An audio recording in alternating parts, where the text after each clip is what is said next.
ever in my life keep your show. I've never done any webinar before, but I think this is a great idea to engage people, especially bookkeepers and accountants. You are so busy at your work, and this is a great way to chat with other bookkeeper and accountants in a different region, but they're doing the same work that you do. So that's the idea. I try to start this show. Hopefully, I will do this weekly, every Friday for 3 to 4 p.m. Eastern time. And every time we will have a different guest, talk about different topics about majority, how they are running their business and how they conquered all the barriers to become successful today. So let's get started. And for anybody who doesn't know me and Tanya, I will do a little bit introduction about myself first, and then I will pass on to Tanya to introduce herself. So my name is Jessie. I work for Intuit Canada. I've been working in this company for 4 years now. Super excited and very happy and love my job so far. And I used to work in the small business owner group, talking to all your clients, if you're a bookkeeper accountant, all the time for 2 years. And then unfortunately, I was diagnosed with breast cancer in 2015. So I was off work for like 1 year and a half. And when I come back, I still doing the same job I love, which is before I was diagnosed, I was working with accountants and bookkeepers in East Ontario. That's how I met Tanya, right? That's how I started. And then after I come back from cancer treatment, I was transferred to British Columbia region. So I've been working with a lot of bookkeepers and accountants in BC, majority in Lower Mainland, and Kelowna and Golden, Invermere, Cranbrook. That's majorly all my cities. And so I'm super excited to share the story with each single one of you. We start from Tanya first, because I met Tanya 2 years ago, and I was the account manager for Tanya's bookkeeping business. She has completely blew my mind for the last couple of years, from the way she was to the way she's running her business right now. I cannot believe it's mission impossible, but she did it. So I just want everybody to get to know her. How did she do it, and why, and what's her plan for the future? She's very passionate about helping people. If you have any questions during this whole session, please feel free to type your question. We will have Leanne to collect all your questions. At the end, me and Tanya will answer all your questions at the event. So, Tanya, pass on to you. Why don't you introduce yourself for letting people know how did you start your business from way beginning? Okay, perfect. Sounds good. Well, I'm sure some of you do know me, and some of you may not know me yet, but I am Tanya Hilts, founder of Cloud Bookkeeping Services and Tanya's Bookkeepers Bootcamp. I've been working with bookkeeping and income tax services since 1997. I've been working with QBO since 2012. I didn't really embrace QBO technology until 2014. I implemented value pricing in 2015, and because of that, I was able to triple my revenues within the first 12 months. I'm a 2016 Black Swan, sponsored by Intuit, and a new member of the Intuit Trainer Writer Network. As Jessie said, I love helping and giving back. I am only where I am today because of so many other people that have helped me, and great support from, you know, the IAMs, like Jessie and all the other IAMs. So they really do a really good job. Yay. And of course, it's, you know, my fellow bookkeepers, the ones who were in this before me. I'm still learning from, you know, some that are in it now. It's not an easy journey to get into the cloud. And that's why I really didn't embrace it for so long, until I had my aha moments, basically. Yeah, so that really made a difference. can I ask when you just start your business, before you have your own business, were you working for the other firms, or did you have other different jobs? No, I actually, this is my second career. Yeah, my background is I actually spent 17 years in the insurance industry. Yeah, right out of high school, right into insurance. And so I've always kind of dealt with things that people don't like to deal with because nobody likes insurance and nobody likes insurance company. Oh my God. Right. So when I was 25, I actually ended up with a position in a firm that's no longer around, and it was called Save Smart, and it was actually in the Walmart. So I actually knew the VP, and so they headhunted me over to take a broken office and fix it. I've always been great at workflow and taking things that are not working properly, like dealing with pain points. I've always been good with that. That's my forte. I love to do it. So they brought me into there, and they had a Liberty Tax office. So that's how I first got introduced into taxes. Liberty Tax. I see. Liberty Tax. So I had to learn. So Liberty Tax, they just franchised in there. But because I was the office manager, it was a small office. There was only 5 of us.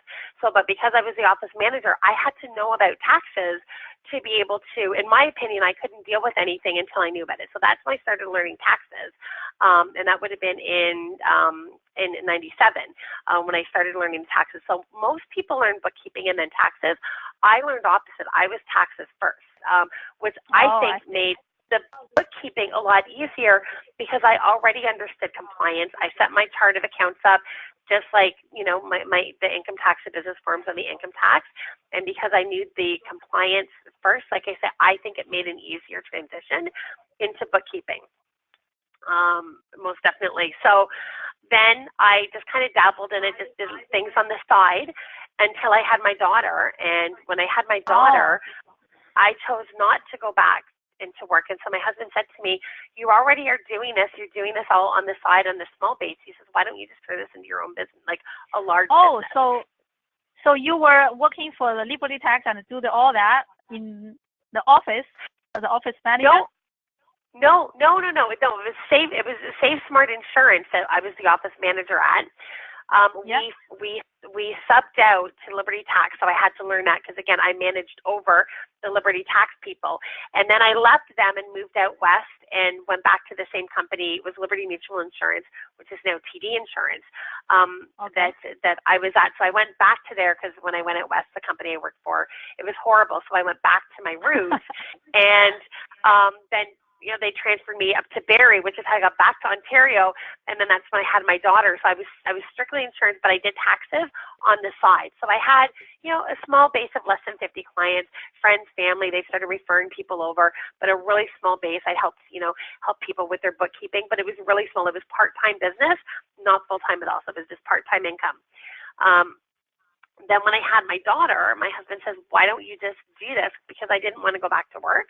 Had the mat leaves have been shorter, I would have stayed home. But at 6.5 months, something happened, and I just said, no, I can't leave her. So excuse me, that's when I really started to pump it up, the bookkeeping and the income taxes. And that would have been in 2001 is when I really started to kind of go, okay, let's now really try to build this. But I still built it part-time, because the clientele in Barrie, at that point in time, I didn't really like the accountants I was meeting. I didn't like the clients I was meeting. So I trained most people to do their own bookkeeping. I did taxes, but I trained people to do their own bookkeeping. Now, of course, because I found I wasn't really making the revenue because I wasn't really pushing on the bookkeeping, and it was only seasonal for tax services, and excuse me, and a little bit of training, I actually worked for TELUS in their call center as well for 3 years. Wow, you've done a lot. I have. I just wanted a no-brainer job, something that I could just do. So it was customer service. So my background has always been customer service, and I really push that forth in what I do and every.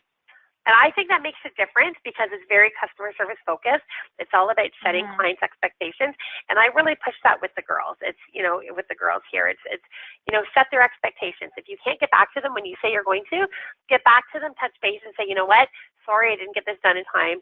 I'll get back to you. Because again, unless you're dealing with government compliance, there's nothing that's really urgent, but it's all about setting expectations And because the customer service is pushed, that's really, I think, created a lot of loyalty for the clients. But anyway, so I worked with TELUS part-time until we moved here.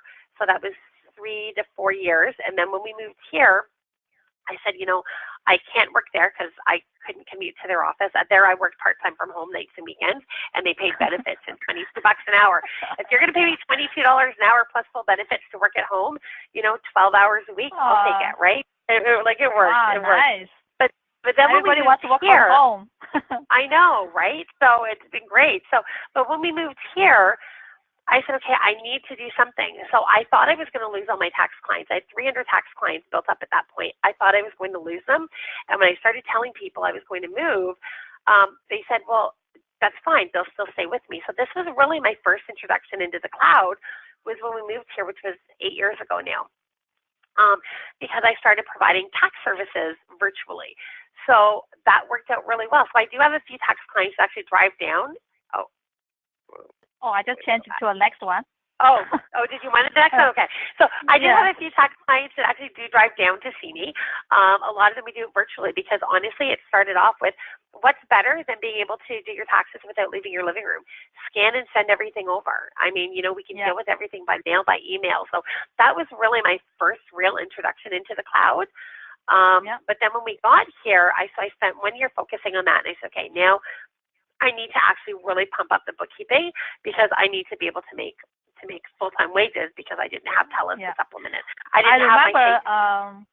remember at the beginning, when I first talked to you, you said you were working at your own basement, just started with your own full-time business. Before it was like half of the part-time you do the tax, still part-time you have to take care of your family, so you were not fully commit to just become a business owner at that point, right? You told me you are doing like 600 returns. I'm like, oh my God, that's crazy. 600 by yourself and no employees. I don't know how to do that. Well, and my first employee came out 1.5 years ago, and that was Leanne. And before that, I do have a friend who subcontracted for me over the years during tax season when things got really busy. But yeah, for the most part, it was me, and I had, my daughter still needed me to be around. I wanted to be able to, still be there for my nieces. We moved here for family. My sister lives 3 blocks away with her 2 girls. So I was the one that was more flexible. So I grabbed the kids from school. And so I wanted that flexibility. So I didn't want to commit full time, but it just kind of grew and grew and grew. So my daughter's 15 now, doesn't need me. And it's that's good. It is. Paid off. Absolutely. So, but I was able to grow, to do a nice grow. I didn't want to grow too quickly. I wanted to grow with a very good reputation. Is huge to me. So it was a much slower growth than some people might normally have, but it worked for my situation and it worked for what I want because it's I still don't have. A lot of people out there still haven't heard from me because I don't pay for advertising. I'm not in the phone book.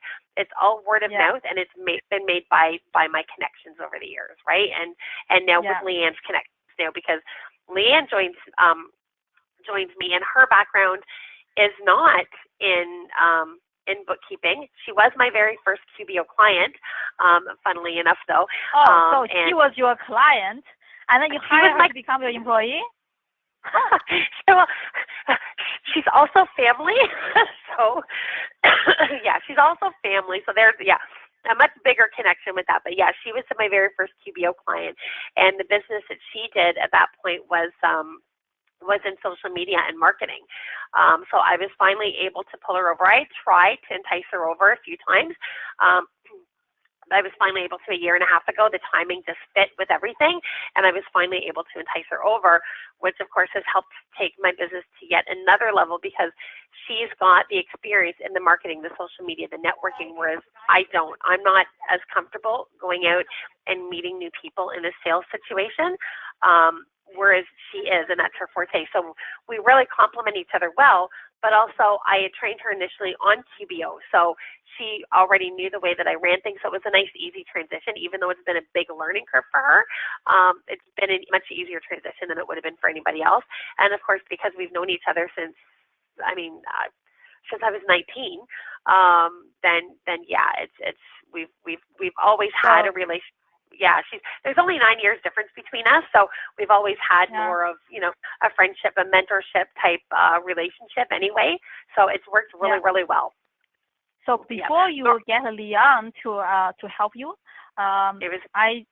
so on this slide, I think this sums up before you get somebody to help you, because back then you were only by yourself in the basement. You have to still take care of your husband and your daughter. And so I remember before I started working in the accountant channel at Intuit, most people, they don't know other bookkeepers. They don't know what else in the area, what other people do, and if there's a community, or if there's some other bookkeeper and the accountant need help, or somebody else maybe is more advanced than you can get help from. So I feel like in this slide we're showing right now is most people 2 years ago, actually, most bookkeeper and accountant just do their own thing. They don't really commute to each other because they don't know each other. So how did you feel when you were in your tax return, 600 of them every year? I know you always sleep late, and in the midnight 2 or 3 o'clock you still do your tax return. So how did you finally, what triggered you to, from that point, say, hey, I cannot do this anymore. I cannot do everything by myself. So how did you really, really change from that to now you have people to help you? I know it's hard to hire somebody qualified, actually satisfy what you need, right? So how did you do that? Well, and what it is the first thing. So I started, of course, Nathan and Bogdan and Jessie and like yourself and the whole, but there's probably at least 6 or 7 of you guys that had kept trying to really get me over to QBO, but I kept resisting because I was using QBO like I was desktop. Tax season, you're right. At that point, I was at 600 returns a year. I did not sleep. I got sick every tax season, and of course, if I get sick, my lungs have not been good because of allergies. So when I get sick, it hangs on. And, then I was constantly always trying to catch up on all my desktop stuff. I was always behind on everything. People bringing to me at the end of every quarter. And I was working my life and my health downhill to meet other people's schedules and guidelines. And so that was the first thing that I realized. But of course, you're right. You don't know how to do it. And again, in this industry, there's not a lot of people. I did have, when I moved up here, there was 2 great bookkeepers that I connected with and that I started subcontracting work from and got to know each other. And it's funny because one of them never got into the cloud, and the other one is just attending her Intuit Connect for the first time. So it's funny that they were the first ones I connected with, yet they're so far behind coming over, and then the other one is just retired. But so they were the only ones that I really connected with. Otherwise, everybody else up here, it was the same thing. It was, your competition, you're this, you're that, or everybody's just working from home, so you don't have time to go out and meet anybody. And so I started, but again, I wasn't using it properly. I wasn't doing anything efficiently. It really didn't make a change in the way I ran my business.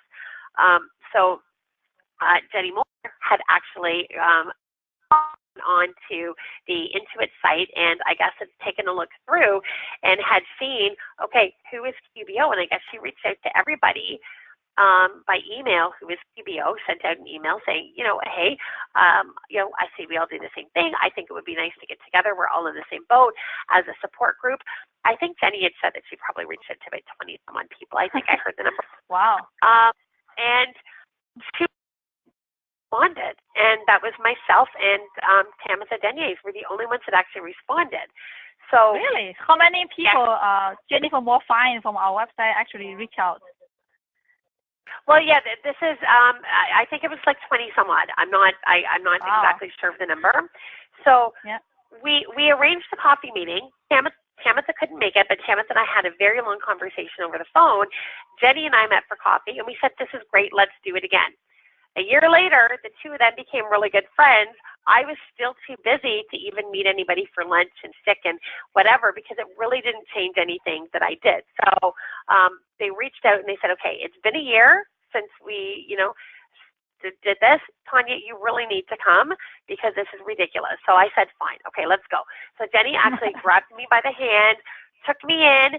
We were in, her backyard, took me in and actually showed me, here's QBO, here's how it integrates with the apps, and she showed me, Receipt Bank, and I don't think HubDoc was on the scene at that point. I've got her very new, but she showed me Receipt Bank. I remember she showed me WagePoint and, some things on QBO that I hadn't seen, and that's kind of when I had my aha moment. And I said, okay, great. So I came home, and again, it was almost, 8 months to a year before we even, Wow. met again. It's fun. You do take your time.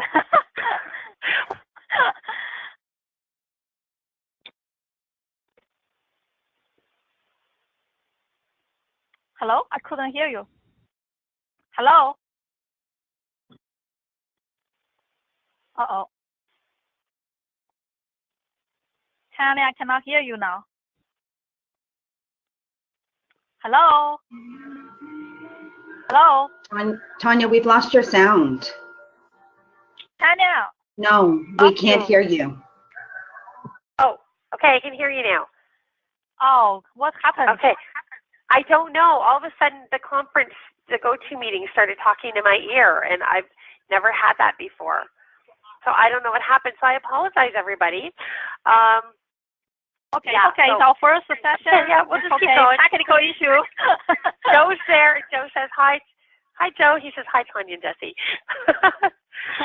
So anyway, just continue before, and people more find you, and you take you 8 months to a year to actually go to meet them. Well, yeah, so it took me about a year to meet them, and it took me 8 months after that before I even met them again for a second time, because I came home, I was so excited with what Jenny had showed me that I came home and I said, I need to know everything about this. So I didn't sleep because I'm used to not sleeping during tax season, and I learned everything about it. I'm a jump in, feet full, like just full force, break through the wall type of person. And that's what I did. I was so excited, and I needed to go while I was still excited and before I lost my excitement. So it took me 8 months to learn everything. I learned QBO. I took all of the classes. I got myself certified, advanced certified. I learned all the apps. I got myself app certified. I started learning value pricing, watched all of Ron Baker's webinars. Like I did, again, still from my basement, right? But I had to learn everything about it. So, yeah, I was like a dog with a bone. And, when I did, then I started, okay, now that I've learned everything, now let's start implementing some of these changes. Right. So it was a lot, to learn. At the beginning, you didn't even want to go to meet other people, just do your own thing. And I want to know what platform you are using. Do you use just QuickBooks Desktop, or do you use Sage or any other at the same time? I have always only been an Intuit gal, always. Right back to before I was even bookkeeping, I used to use like Quicken, which is an old Intuit product, right? So I'm comfortable with that. And when I, did the taxes, I started on QuickTax, back, when I used to do my own taxes beforehand. So I've always been comfortable with the Intuit products because I know the layout. So yeah, I went straight into QuickBooks Desktop. And then I used QuickTax. At that point, it was before they tried to get me over to Profile, but again, I resisted because I don't like change very well. So I resisted, and I kept using the QuickTax. We could do QuickTax 100 back in those days. So I had 100 returns that I could do, and as long as the returns were under $25,000 a year, then they didn't count as one of my 100. So I had a lot of students and a lot of seniors that were under that 25,000, so they didn't take up my count. So I was always, if there's a way that I can do this as cheap as possible, but still do it with quality, I have found those ways. So how many clients did you have in the QuickBooks Desktop? Before I did the conversion, I probably only had about, 10 or 12. And 10 or 12, and some of those were annual ones that would bring to me annual. Some of them were quarterly. I didn't have anybody set up on a monthly. That's not true.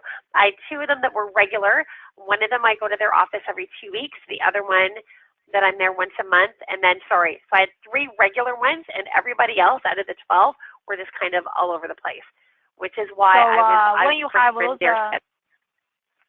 those desktop customer, How did you charge them your service? Like, what's your price structure in desktop when you have those clients?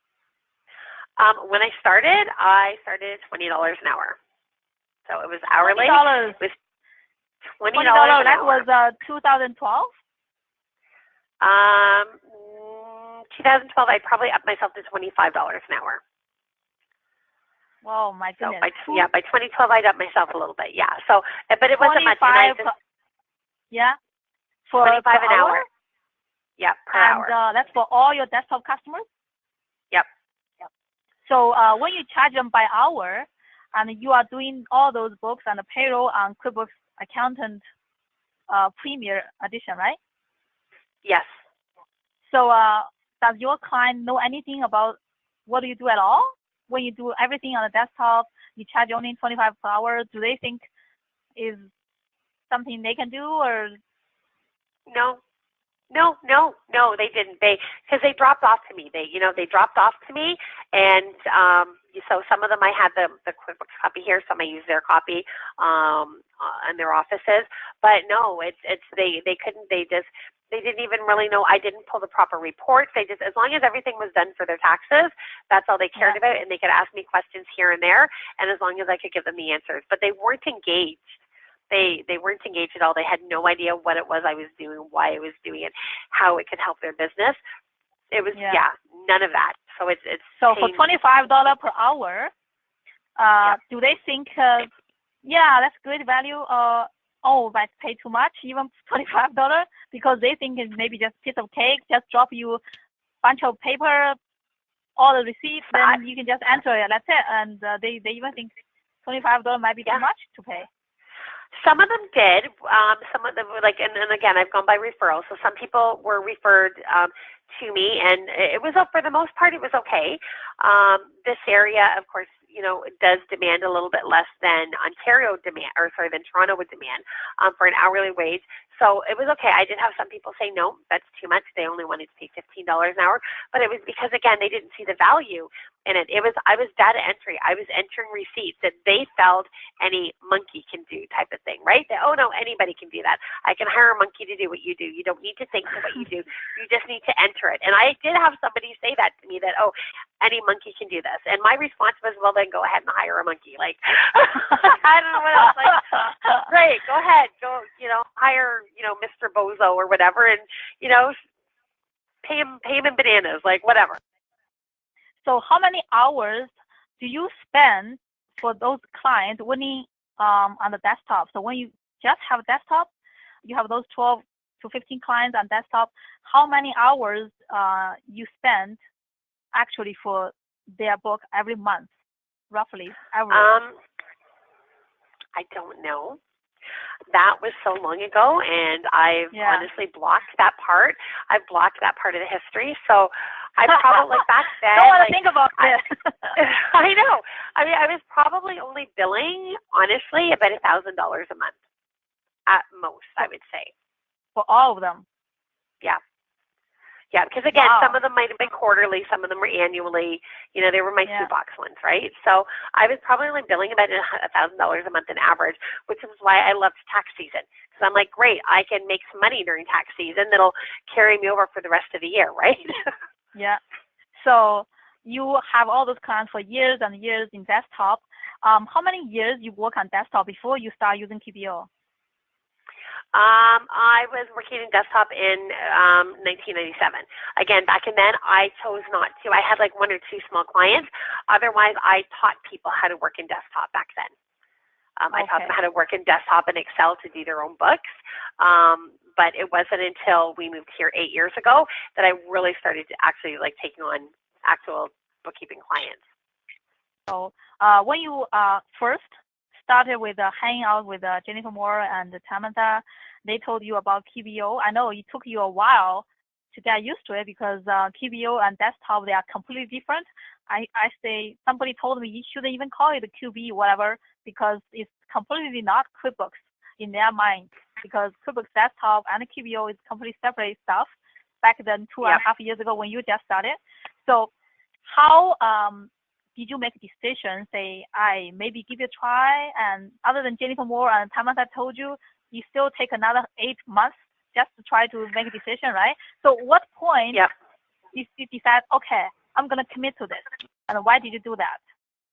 Well, I knew I was committing when I left Jenny's that day, which is why nobody saw me for the next 8 months, because I wanted to learn everything about it. So I knew I was committing. I knew it was a good thing. I just had to learn the tools.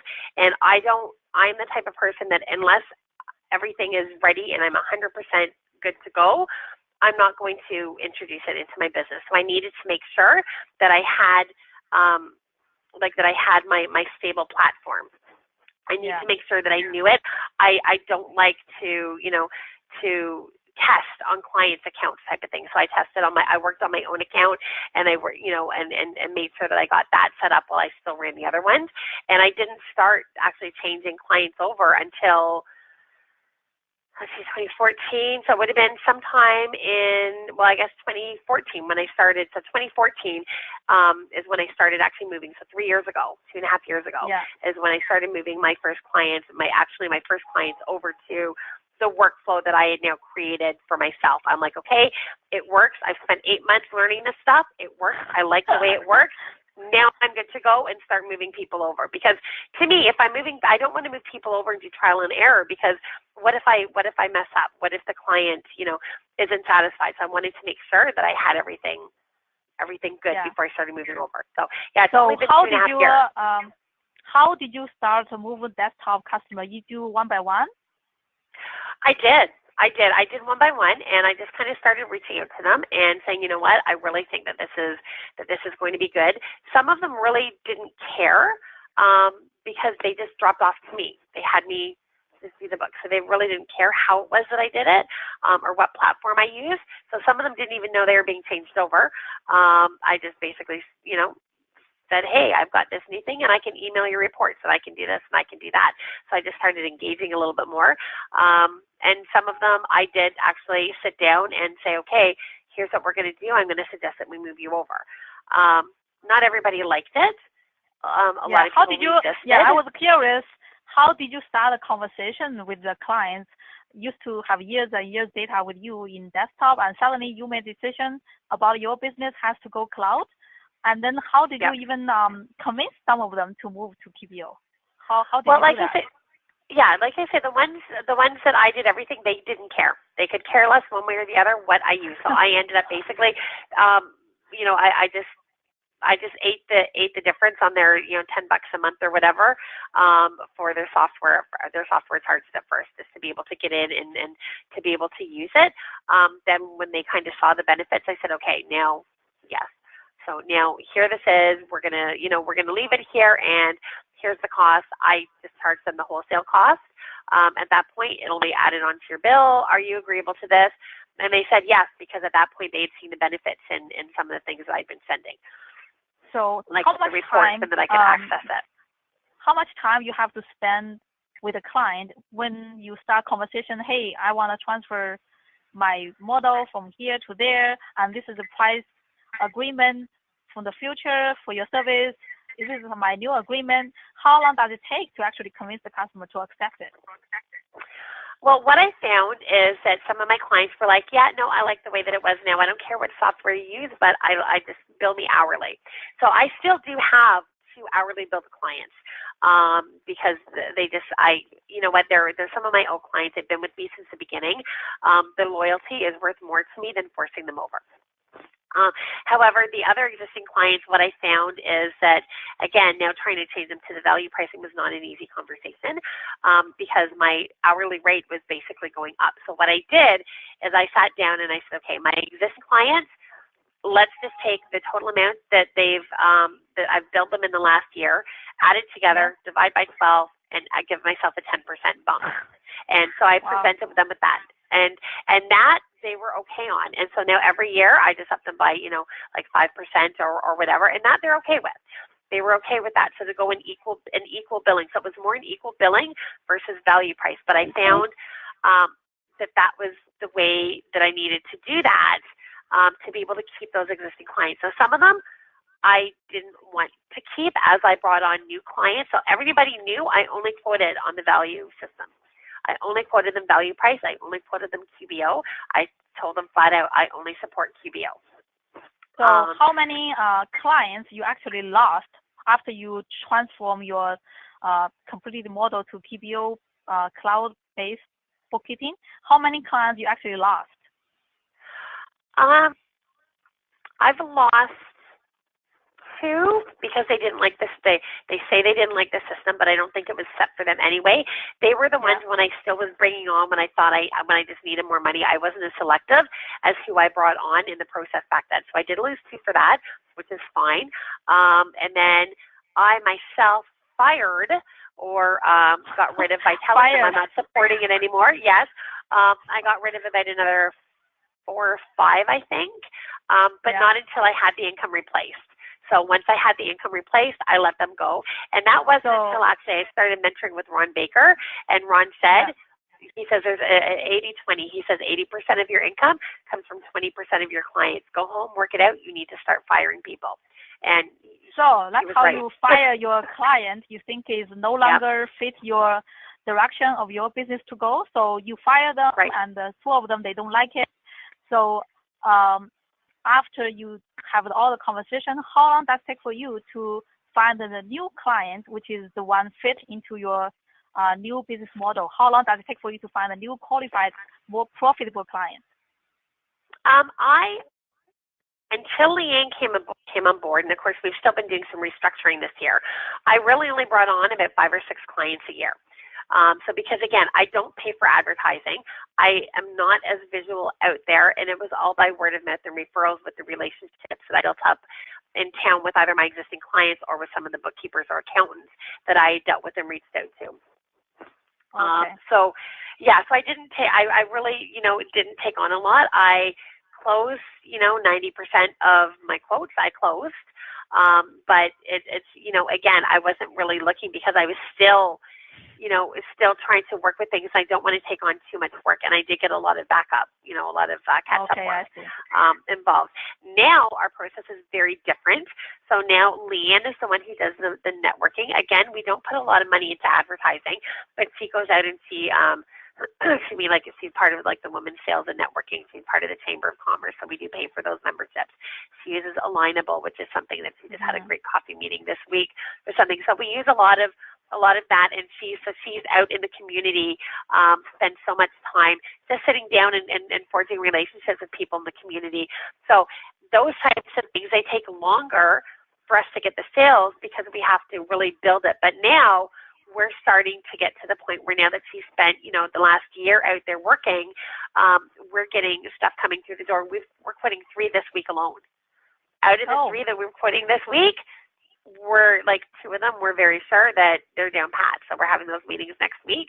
But it's a very selective process. Now we have questionnaires that we have them fill out. We spend more time talking to them and these questions I've come up with to make sure that we feel that they'll be a good fit for our processes and for us personality-wise.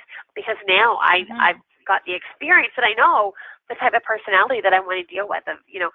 Do I want them as a client, or are they going to be more trouble than they're worth? So I am selective, and I have sent people away, or I quote them too high, or I refer them to somebody else and say, you know what, I can't meet your needs, so maybe this person can. So, these slides, I want to talk about more about, this is Tanya's office before in the basement. That's not my real office, but yeah. It looks something like that. Yeah. So this is all you by yourself doing your 600 tax return, owning the QuickBooks desktop customers. This is part of work for you. So this is at the point you already transitioned. And the next one I want to see is, this is how you figure out. I want to spend a lot of time about how did you figure out the value pricing Excel sheet. I know Ron Baker is your mentor. I know at the beginning when we just started the Facebook group QBO in Quinty, not so many people in there, just me, Jennifer Moore, Tamanda, and then you come in later. But Ron Baker was coaching you one-on-one in the group. So even after that, I read the book as well, and I watched some videos. I still couldn't understand how I could practically implement that in the day-to-day business to actually close to the client. So how did you, I know at the beginning you take you like 8 months to even think about how to move from desktop to PBO, learn all the program, and how long does it take for you to figure out this Excel sheet based on Ron Baker's theory? Well, so part of that 8 months was learning value pricing as well.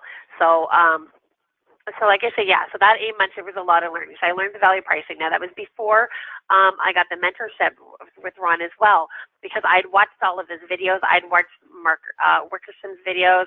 I'd watched like Seth David's videos, and like not one gave me everything that I needed. I read Ron's books. Now, the way I do it is not the way that Ron necessarily agrees with, but he also agrees that, you know, everybody is different. Like, he doesn't agree that there's a formula. I am a formula person. I needed a formula. So again, like I say, I watched all these videos out there from all of these other people, and I kind of sat back and I said, okay, how can I do this? And so I pulled a little bit from a bunch of areas and pulled it together and said, okay, this is it. So what do we need to take to look at? We need to look at. So I'd already been using my template before the mentorship program, but it's funny. So it's okay. So how do you count your hours? You've got to be able to count your hours somewhere. So you still have to be able to do that. I can't just look at a pile of paperwork and say, oh, I think this is how long it should take me. Some people can quote like that. I can't. You know, you've got to add in the cost of the apps. I don't want to make money off the app, so I just put in the wholesale cost of the apps, because if I'm going to lose a client, I don't want to lose them over the cost of the apps. But you have to account for that in your additional services. So you know, and again, just watching, I think I watched Ron's video series with Intuit about 5 or 6 times. And Ron and I had several conversations as well before I'd even entered the Black Swan program. So it was really exciting to be able to get in and help me fine-tune the processes. I found out that, you know what, I was on the right track, fine-tune processes, and he helped me immensely with a lot of it, because I was still undervaluing myself. Like he says, if 100% of the people are signing up, you're doing something wrong. And yeah, and it was very true. It was very true. I was underpricing myself dramatically, underpricing myself. But with some of those clients, with the leaps and strides that QBO has made, I've been able to go in and automate a lot of processes to help make up for all of that, so that I am actually making profit off it. But yeah, like I say, those ones, I've still kept them. If they're good clients, I've still kept them on, and I just, you know, up them by, you know, again, 5% a year or whatever. I sit down and figure it out, and if there's no real changes, but otherwise, again, the new people, I'm quoting with my new rates, right, with the new my proper value pricing.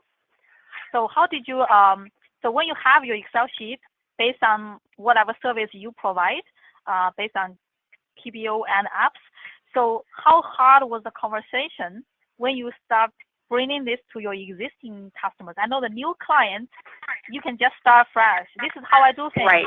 If you don't agree, then I'm not your bookkeeper. But for existing clients, you've been working for years and years. When you bring this Excel sheet, calculate your package, how hard the conversation was to actually get them to on board. And it was a difficult conversation when I started having them, before I realized that's not the route I wanted to go. The route that I felt was best with them was, again, just transfer them over to QBO and take their average monthly billing and divide by 12. That was how I did that. And then, like I say, I was able to implement, I just, again, through the cost of the software, and with that, then I was able to implement a lot of the efficiencies, which saved me time. So again, I'm still making money. So a client I might have been billing 4 hours a month on, I'm now billing them their same average, but I'm only actually working 2 hours a month on. So it's worked out in the wash. Yeah, it's worked out in the wash because of the efficiencies I've been able to put into place. So I see. So even though the client feels like money-wise, all the money total add together per year, they actually pay you roughly, maybe a little bit higher, but it's acceptable. But you work a lot less than before. So that adds to you making more money, because so for example, you work like 40 hours for this client, per week. Now you only work maybe 15 hours to do the same work. Exactly. So like I say, I'm still happy with that. I've got a higher profit margin on the new clients that I'm quoting and bringing in because I'm quoting them differently on the value pricing, so there's a higher profit margin, but it's still working fine because, again, it's loyalty. You know, I've still got those clients' loyalty. I've got great client relationships with them. They've been around for a long time, so to me, it was worth it. Like, you know, the dollar is not everything. It's not everything. Yeah. So to me, you know what? I'm working, you know, 2 hours less, making the same amount of money. They're still happy. I'm happy. Everybody's happy. So yeah. So I just want to know more about now you already transitioned mostly clients. How many clients on QBO right now? How many clients still have to use desktop because the limitation of the functionality? I have 2 that are still in desktop because of the limited functionality, and I still support them. But otherwise, everybody's QBO. And again, these are, you know, my longtime clients, and so I'm making an exception for them. Anybody new that comes in, if they're QBO QB desktop, I refer them to somebody else. I am not interested at all. So how many clients you have total right now includes all the QBO clients and the desktop clients now you support? Everybody in total, if we look at even the annual ones that maybe like 6 to 10 hours a year, everything, I'm probably looking at maybe 50 to 60, because of my annual ones, I still do my annual ones on desktop. So maybe 60. Okay. Because, so my annual ones, like, again, my shoebox ones that do it for tax, need it for tax purposes, they just bring, and again, it's 6 hours all at once, 6 to 10 hours all at once. It's not worth it. I still run them in desktop. So, probably 50 to 60 in total if we look at them. Okay. The other thing is, do you still have the tax at the same time you do those 60 clients for bookkeeping? At the same time, do you still prepare tax returns? Yep. I do. We are not taking on new clients, but we do. Last year and this year I thought about not, but what we're doing for this next tax season is we're actually just going to train Leanne and Barb so that they'll be doing the easier ones. And but no, we're still doing taxes. It's, Wow, I mean, some of these tax clients. Quite an increase of the client base. I remember when you use desktop QuickBooks only, it was roughly about 12 to 15 clients. Now you're supporting 60 QBO clients and tax return you do in the same time, right? Yep. So if you don't mind, I ask you roughly the revenue-wise for your business, for profitable, compared with before, just give us a roughly idea about before is how much per year and how much per year right now. Just roughly ideas, give us some kind of imagination. Okay. Sure. Okay. So now keep in mind that this has been a high expense year. We've hired a new employee. I've renovated my garage, so we're now working out of the garage, a proper office, a separate door. So this has been a really high expense year. But if we look at 2 years ago, I was roughly 45 in revenues, 45,000. This year, if we're on track, now I also now do training. I train people on QuickBooks Online as well, so I'm not just doing the bookkeeping. So we've got training that we do. With my training, I bill out at a much higher cost than I do. So this is all revenue incomes all together. We're probably going to hit almost 200,000 in revenues this year. Can I become your employee? I have your salesperson. I hire more new clients. This year, I'm not pulling any. This year, Leanne's making more than I am this year because I'm paying for a whole bunch of stuff, right? Oh. So, and of course, if you want good employees, you've got to pay them a lot. My subscriptions, like my QuickBooks bill is like QuickBooks and HubDoc, I pay over $1,000 a month just from those. So my costs have dramatically increased. But as of next year, we should have it that we're running at a 40. Leanne might be she's a budgeter, she'll be able to better answer this. Yeah. I think that we should be running at like 40%. 40% should be profit, I think. I don't know. She's got everything all worked out. But so like this year, at the end of the year, I'm pulling in the same profit, like my same net profit that I did last year and the year before. So my portion has not increased, but I'm investing it back into the business. And this was, like I say, this was like the last big, huge year. And I think we're just going to be settling in nicely to where we are, just with the three of us. I don't think I really want to grow beyond here at this point. And we've got, a nice balance of, the taxes and the training and the bookkeeping and consulting services and. Yeah. So this is the background of your camera right now. Is that your new office? You move out from your basement to the garage? Here, let me give you a quick little tour. That's Barb in the back. So I can't take it too much. So there's Barb's desk. There's a little watch there that you can kind of see at the front. So tax clients, they come in, they sign there, and there's a big picture. So Leanne's kind of the opposite. Here's my desk. So we had the furniture custom made. So Leanne's on the other side of the cork board. That's her desk. She's helping us. Well, she's not there now. She's actually outside because we get feedback. But that's her desk. So her desk and my desk are exactly the same. There's my lunch, my oranges, and then there's my client sitting. And there's my picture. Oh, can I? Oh, I see. There. A beach. My beach picture. Nice. Nice. Yeah, and so this is great. And I've got this is great. door. I love your new office. So, and then there's tell me about my certificate. Tell my me about certificate and my diamond one's going there too. When Abby brings it up, it's going up on that wall. Hey, he knows Abby, what I'm talking about. Hear that? You need to deliver the certification. We already talked about that. We already talked about that today. So finally, he's going to hand deliver. Okay, I want to have a basic idea about your current business. What exactly is your day-to-day business, and what's your plan you want to do in the future? So what are you doing right now to generate more revenue, even more for your business? Okay, so so we've got everybody here has their own structure. So I do the training because I bill the training out at like $150 an hour. So that I do the training for clients, and I do year end. So I kind of do the higher senior level stuff. And again, I don't go out and meet people because I'm not comfortable with that, with the sales avenue. Barb is part-time, so she's still learning. Once we get her going full-time, she'll be doing the day-to-day processing, like the HubDoc, the bank feed. So she'll be doing the more junior stuff because she's the newer and just a recent graduate from the accounting program 2 years ago. And then Leanne will be doing so she does the networking, she does the coffee meetings, she brings people in. Then once she gets them in, then we both sit down, meet them to give them quotes and whatnot. She will really do the onboarding process and the writing, like the SOPs, because that's what she excels at. So what we're trying to do is trying to find what are people's niches. I love training. Barb likes hiding from people, just doing back-end data entry stuff, and Leanne likes networking and setting up SOPs.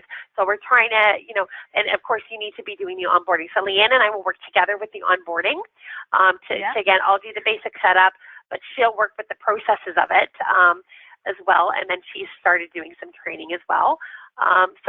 We're just basically trying to work with what each of our strengths are and what we enjoy doing. And then with that, like I say, Leanne's out. She's very visible in the community.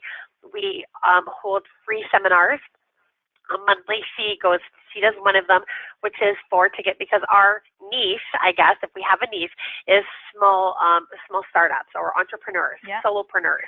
We like to call them, or the self-employed. That's really our niche. So with them, Leanne holds monthly meetings, monthly seminars to give them free tips on how to properly organize their books, how to get their taxes. So she does that. So she gets people generated from that, whether it be they want some training out of it, or whether they just want to, some training and a little bit of QuickBooks support, or if they want a little bit more. But their business, my philosophy is if we support them when they're small, as their business grows, they're going to still support us. So if they just want training, I've got a DIY training package. It's $500, and then I'll sell them their QuickBooks, and then we try to do a little bit of support, right? So I find a lot of people are after the big fish. We're going after the little fish and working with them and helping them become bigger fish, right? So we do that. Right now we're doing minimum wage seminars every 2 weeks on the whole minimum wage. What's the real impact? And we're challenging small businesses to bring their employees, and we actually go through, here's how it's going to impact, here are the businesses that have already put their prices up, here's, what we're expecting, people might be out of work, because of this, and real things that we're seeing really happening in the community. And we're actually working on tax scenarios that as the government has it put through without them doing anything else to, raise the basic tax exemption limits and all of this, what's the real impact to your pocket? And people are surprised to find out that they're now having to pay more taxes. They're getting cut off on their subsidies. They're getting less money coming in. And so because of that, the government makes, on one scenario, the government makes $8,000 off a family out of this whole, and they end up, because they're having to pay more on all of these things, they only, they're like $2,000 less a year that they have to spend on things. So we've actually worked out real scenarios. So because of this, and we're doing these free, and we're not trying to, it's not a hard sales sell, because again, I don't want to go in and do a hard sales sell and lead. It's not like that either. So people are seeing that, hey, we're the experts in the community. So we might not get business out of them immediately, but because they see we're helping the community, we're giving back to the community, sure enough, when it comes time, they're calling us. They're absolutely calling us. So, and these are the people that are, when they see that and they see the value, we were actually able to increase our closing percentage by, again, being more choosy, and we're picking those people that have a focus on value, not just on the dollar amount. So those ones that have a higher focus on the dollar amount, we're just cutting them off. We're just, we can just say, you know what, I don't think we're going to be the right fit for you, or whatever. I mean, it depends. If they're great people and they can't afford a lot, then great. You know what, we're still going to help them. We're still going to help them grow their business. So it's again, it's not all about that, but we're getting a different caliber of people contacting us now. The Chamber of Commerce, because the Chamber sees that we're so active, they're starting to refer people to us, and there's many long-term Chamber of Commerce members of large bookkeeping firms, and they're referring to us just simply because of that, so yeah. Well, I just signed a $10,000 deal that came from the Chamber of Commerce on Friday. And it's just strictly from being out there, and like I say, the caliber coming in is very different. So it's taken some time with Leanne to go out and actually place herself and have people see her as that in the community, but it's coming back, twofold. So basically, you have hired Leanne, not only part of helping you do a day-to-day work, you actually get her to be more sales and marketing, to go out to meet people, to be social, to connect with other people. So this is bring you more business, basically. Right. Instead of just sitting at home, do your own thing, you get Leanne to actually go out to be your recruiter. Exactly, and she has so many coffee meetings a week that she likes to set up, and building our own little network. So she's very visible with that. She still does the bookkeeping. She's got to learn how to do that. She's got the clients. She's trying to get, our clients that before we pass them over to Barb, we want to make sure that they've got a really good, tight process, and then pass them over to Barb, get Barb to train them. So again, we each have our thing, but yeah, she's the one, she does the sales. So she gets commissions too on top of her salary, because I can't pay her what I know I can't afford to pay her what she's worth yet. So yeah, she gets commissions on that too. So wow, that's quite a ride from beginning to now. I know your story very well. I just so excited every time I hear over again. It's very inspirational. So thank you. Really, really tell us all your story, and really, really give us idea how a bookkeeper can do a lot more if they connect with other bookkeepers in the same industry and start to network, start to talk about their pain points, start to find other people can help them. That's really, really great advice. Well, and you know what, and like I said, I've learned a lot from other people. And I'm happy to give back, because, I learned from other people, and this is where, I guess we've got, the good Facebook groups. We've got, you and I are both admins on the QBO and Quinty, and that's an amazing group. Yeah. We've got some amazing admins with some great experience, and that's focused, mostly on QBO.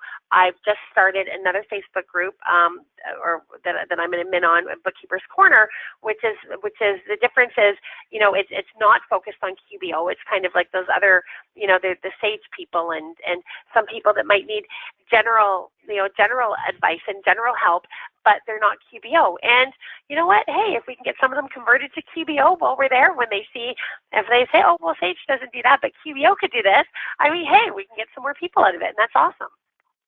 So, okay, we're running it's all about giving back. a little bit over time. We're running a little bit over time. Yeah, I just want to see if Leanne can tell us if anybody has any questions about Tanya. Well, we have some good conversation going in the comments there. So Abby actually asked, what is the one major functionality that stops clients from switching from desktop to QBO? And we've had a couple of answers from Juliet and Nancy saying that a lot of times it's accountants are asking them not to make the switch. But I don't know if you have any other thoughts on that, Tanya. I completely agree with them that a lot of time it's the accountants, because the accountants don't understand how to work with QBO. So because they think it's broken. It's not broken. It just is a different mindset. It's a different language. It's a different animal, right? Sometimes it's people are afraid of change. I don't like change. I am the last person to like change. Obviously, it took me so long to get over here. David, what accept change? When I finally accept it, I embrace it and go full force. But a lot of people don't accept. Oh, it's cutting me off again, sorry. But so there's that. Some people are, it's the software cost or the learning curve. We get that a lot as well too. They don't like the thought of paying for prescription software. They don't like the thought of owning it, or that they can't own it and have access to it on their desktop. So, you just have to kind of sell them on the positive points. There's always a backup. If your computer crashes, you can walk over to the library and pick up and start working immediately. You can work from your phone. You can be more mobile. But a lot of the times it's the older ones that don't adapt well to change, I find. That are the most resistive. So I don't know, Jessie, yourself or Leanne, if you've got anything else to add, or if anyone else does.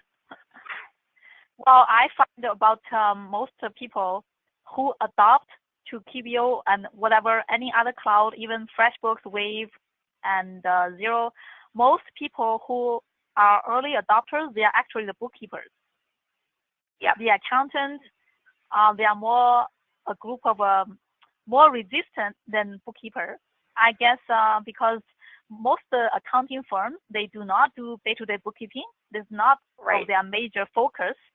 Secondly, they are so used to the bookkeeper get everything perfectly printed out exactly the way they want it. So they've been lazy just to figure, why should I even bother? My bookkeeper will do everything for me.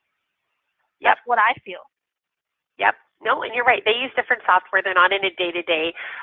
So it's a learning curve with them, I think. And yeah, no, you're right. I agree with that too. So Leanne, do we have any other questions so far?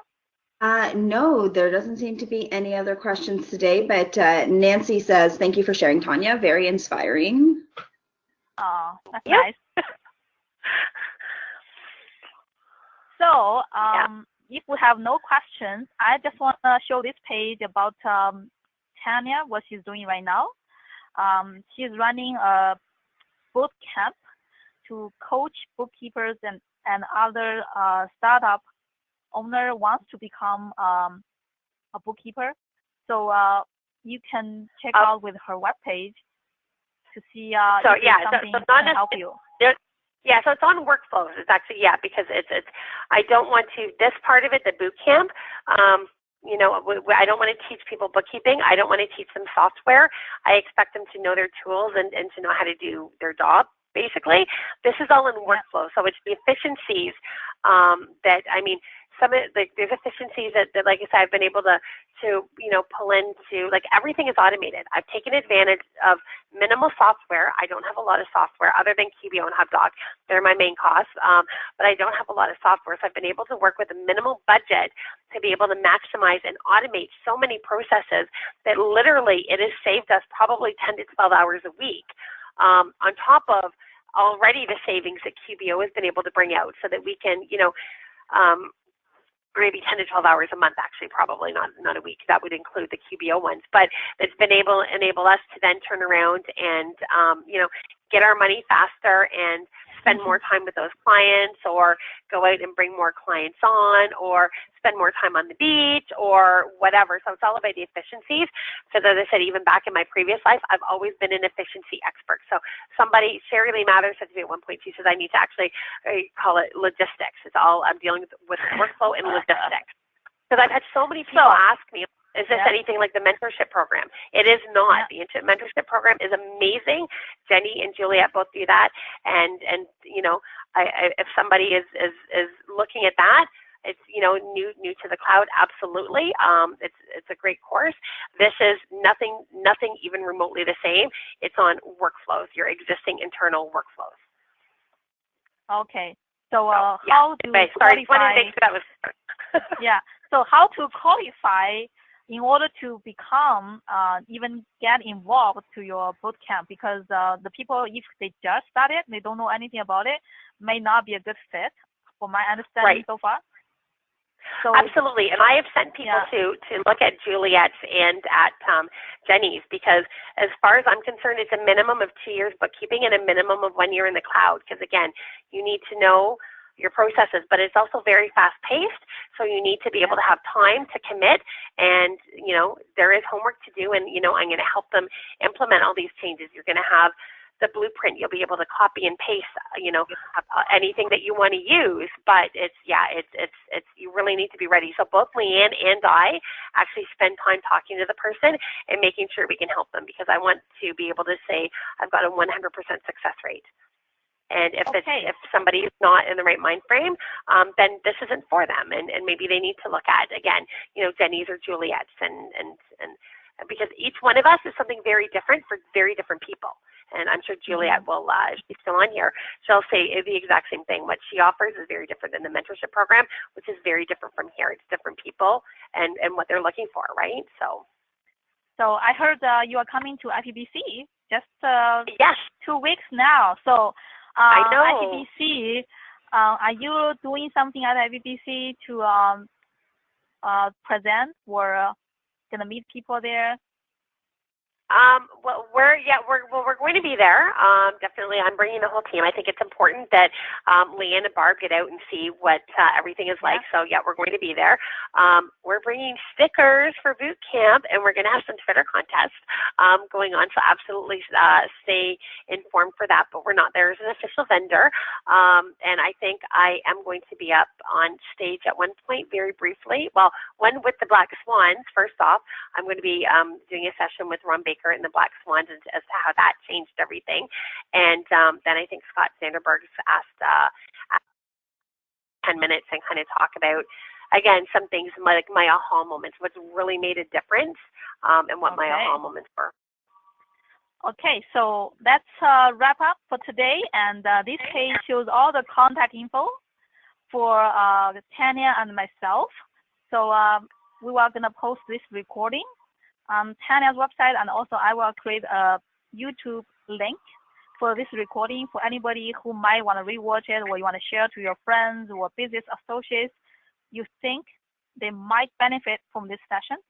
So feel free to join the Facebook group, which is QBO in Quinty. So I am one of the admin, and Tanya is one of the admin as well. And we have a lot of people just coming to get advices. We just passed the 1,000 membership today, so we have more than 1,000 members now. Yay! I know, that's so exciting for QBO and Quinty. My gosh, that's awesome. At the beginning, I remember only 3 members: me, Jennifer Moore, and Tamanta. Tanya was not even there at the beginning. She was like, I don't want to even bother. I was doing okay with my desktop and my tax return, 600 returns. I'm doing fine. I don't want to do anything about this. Why should I go meet people to talk about that? Not my business. Yep. No, for sure. Right. But no, that's great. 1,000 members. That's awesome.